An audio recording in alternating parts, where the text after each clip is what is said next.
아침 저녁에 일교차도 심하고요. 이럴 때 가족들이 감기도 많이 걸리는데 특히 주부들이 신경을 많이 쓰셔야겠죠. 그래서 오늘 제가 해야 될 강의는요, 특히 여성 질환에 대한 강의를 하고자 합니다. 그래서 평소에 생활하실 때는요, 물론 이제 요즘같이 날씨가 차가워지면 따뜻한 음식이 땡기겠지만 이 따뜻한 음식 더 챙겨 드시고요.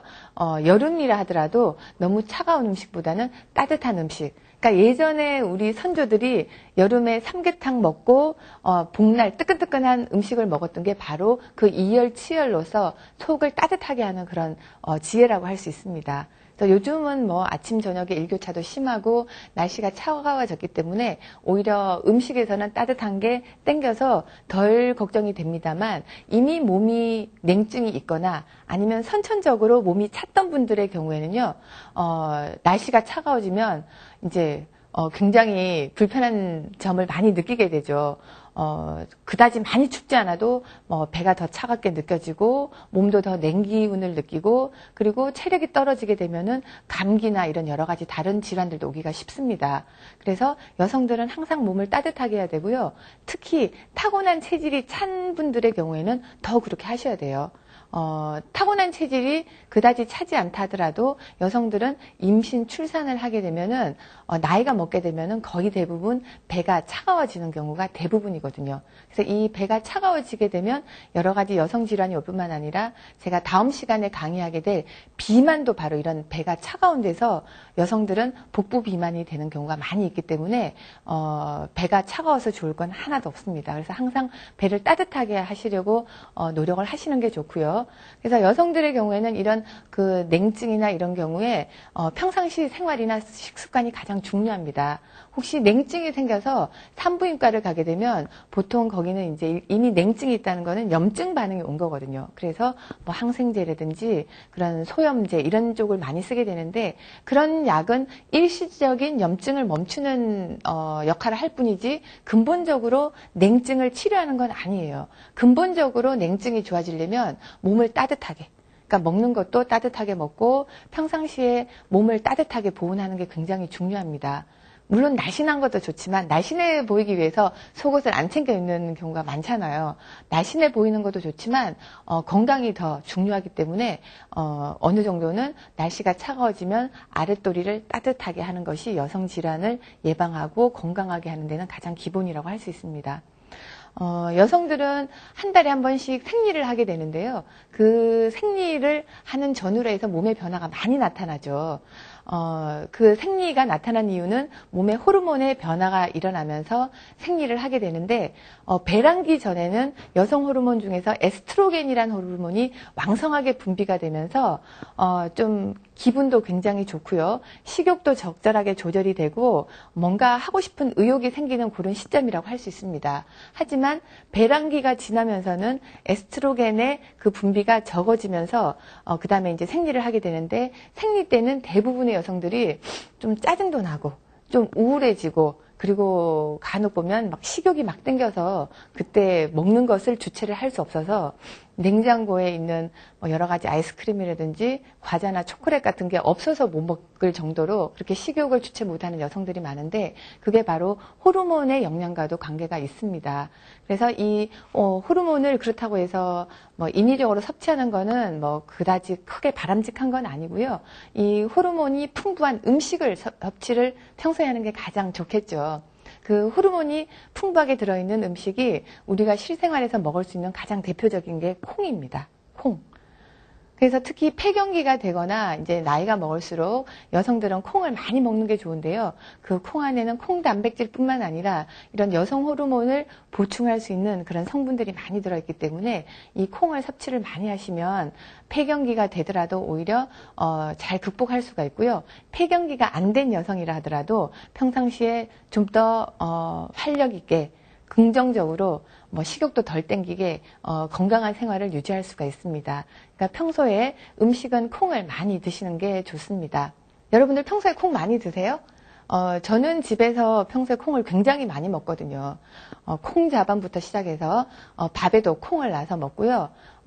특히 콩 중에서 저는 검정콩을 선호를 하는데, 저희 집에는 검정콩이 몇 끼니마다 식탁에 안 올라올 때가 없습니다. 그 형태는 뭐 콩자반으로 올라올 수도 있겠고 밥 위에 올려놓고도 먹을 수 있는데 이 콩은 평소에 많이 드시는 게 좋습니다. 그래서 저는 그 콩을 평상시에 물론 많이 먹지만 특히 임신 중 그다음에 제가 늦둥이를 41살에 낳았거든요.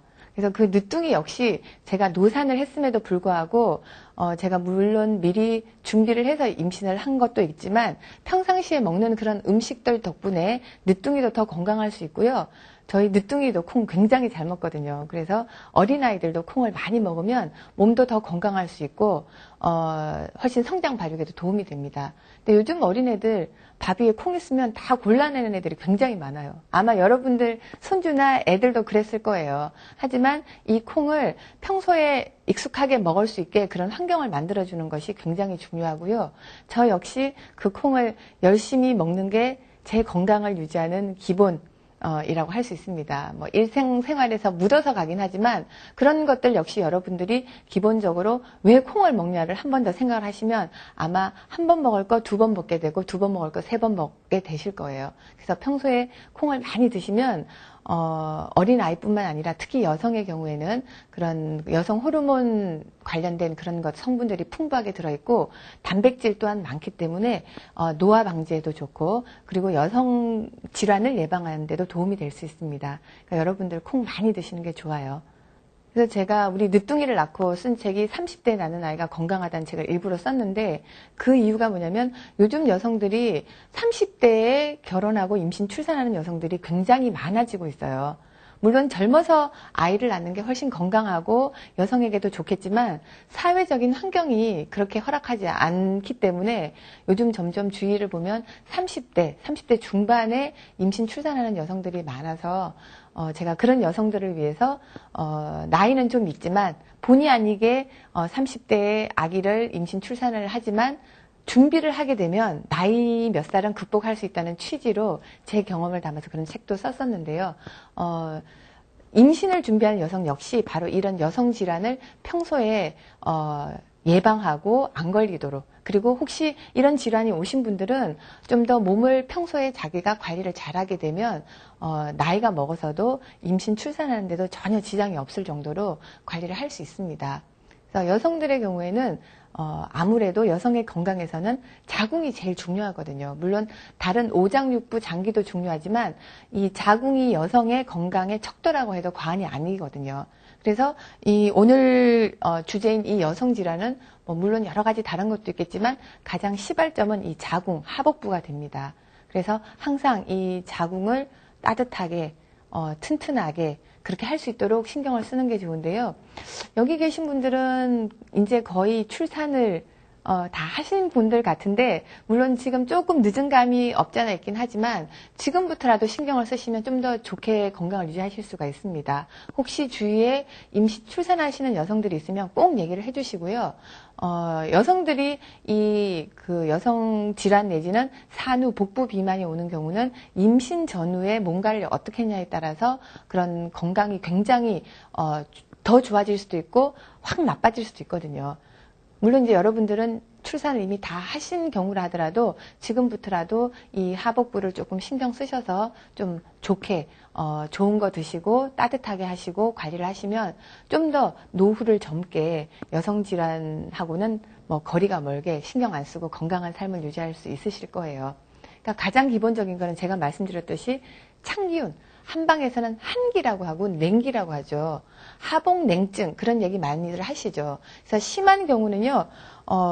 이 아랫배에 손을 대면 여기가 얼음장 같이 차다고 말씀하시는 여성분들도 많고요. 어떤 분들은 그냥 아래에서 찬바람이 술술 난다는 그런 얘기를 하시는 분도 계세요. 여성에 있어서 이 자궁은 어떤 의미로 볼 수 있냐면 요즘은 좀 이제 가구 집안의 집 구조가 좀 달라졌지만 예전에 우리 할머니들 시대에 보면 그 부엌 아궁이에서 군부를 떼잖아요. 그래서 그 군부를 적당하게 충분히 떼줘야지 집안 전체가 훈훈하고 특히 겨울에 따뜻하게 지낼 수 있죠. 그렇듯이 이 여성의 하복부 자궁은요, 그 예전에 집으로 말할 때 부엌 아궁이라고 볼 수 있어요. 그래서 그 부엌 아궁이에 군부를 충분히 지펴서 뜨뜻해야지만 집안 전체가 뜨뜻하고 가족들이 그 따뜻한 그 안에서 잘 생활할 수 있듯이 여성의 몸을 그렇게 비유해 볼 수가 있습니다. 그래서 기본적으로 이 부엌 아궁이에 불을 지피지 않으면 집이 찬기가 싹 돌겠죠. 그렇듯이 여성들 자궁도 아래가 따뜻해야지 이 자궁만 따뜻한 게 아니라 아랫배로 시작해서 손끝, 발끝까지 순환이 다 돼서 손발도 따뜻하게 되는 거예요. 그래서 수족냉증이라고 힘들어 하시는 분들, 특히 요즘처럼 날씨가 차가워지고 겨울이 되면 손이 차가워서 누구 이렇게 손잡는 게 미안할 정도이신 분들, 그런 분들은 10중 8구 거의 90% 이상 배가 차다고 보시면 돼요. 그러니까 배가 차기 때문에 손도 차가워지는 거고 발끝도 차가워지거든요. 그래서 예전부터 배하고 발은 따뜻하게 해야 되고 머리는 시원하게 해야 된다고 그 어른들이 말씀을 하시죠. 그분이 꼭 의료인이 아니더라도. 그렇듯이 우리 몸은 머리는 시원해야 되고요. 배랑 발은 따뜻한 게 좋습니다.